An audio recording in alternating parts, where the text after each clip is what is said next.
each one of mine has sort of a different shape theme. The orange one is all crescents.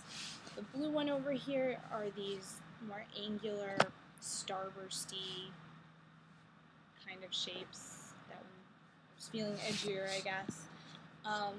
This one was a little less thematic because it was my first and I hadn't really fully planned out this whole project. But I started with lines and circles and mixed them together.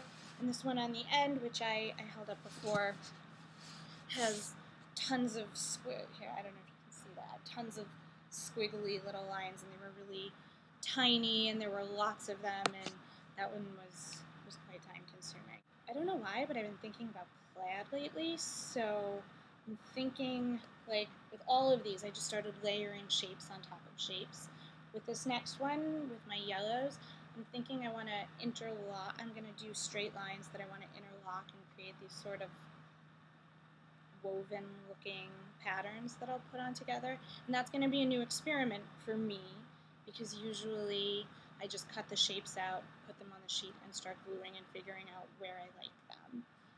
This time I might have to manipulate a little bit before I actually put them on the page and start gluing. So we'll see. Alright, so here's my workspace. I spread out on the floor and get to work. Recommend using your New York Times. Make cleanup easier. Don't get glue all over the floor.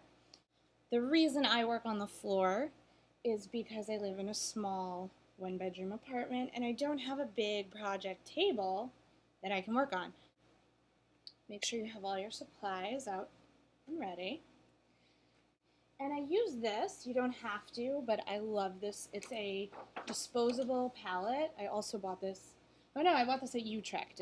It says right on there. These are great. If you paint, you can use this as your palette for mixing paints. It's like got a waxy surface that doesn't absorb the paint.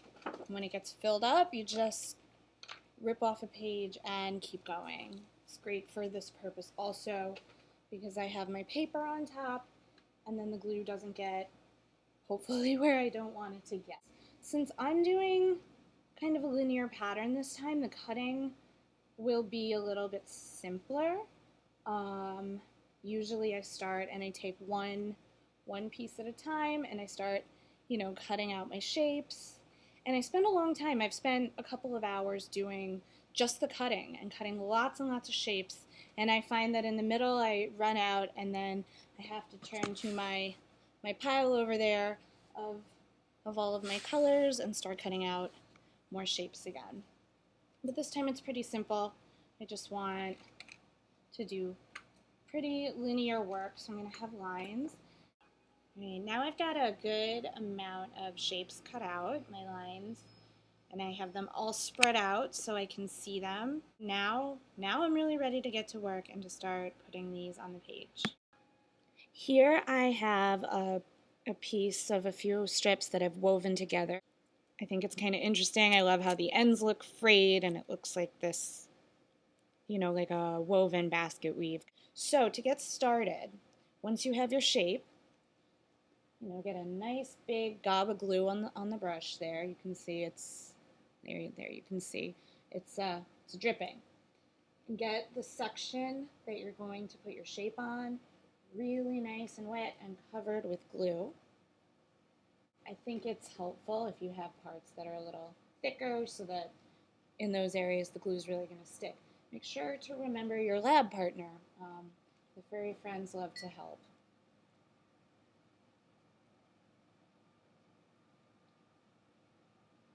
And then you stick it down.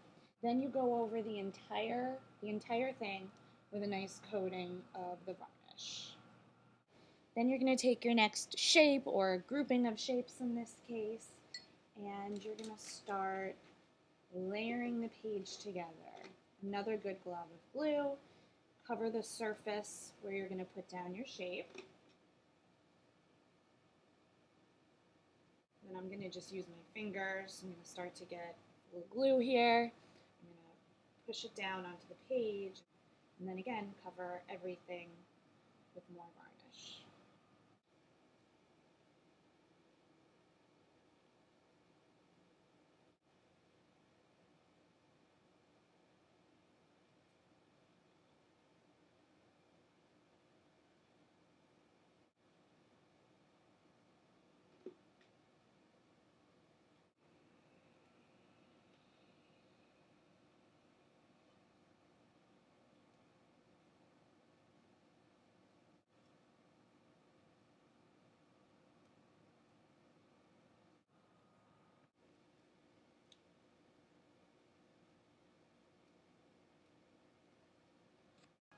Alright, now I have my page pretty much totally covered, and I'm gonna clean up a little bit and let the glue dry.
And now I have one more completed paint chip collage.